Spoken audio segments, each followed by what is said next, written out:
King Faisal Mosque, xhamia më e madhe e Pakistanit që ndodhet në Islamabad, në kryeqytetin e tij.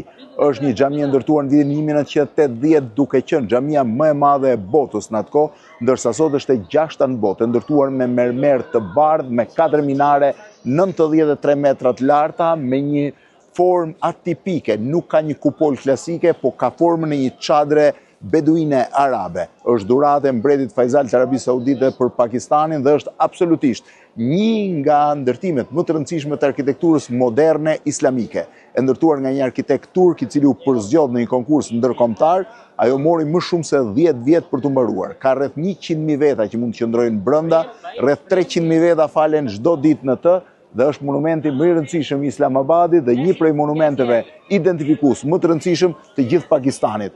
Kjo është pjesa e sipërme, ka një bibliotek, ka një qendër konferencash, ka dhe një zonë të tërë rekreative rreth e rrotull.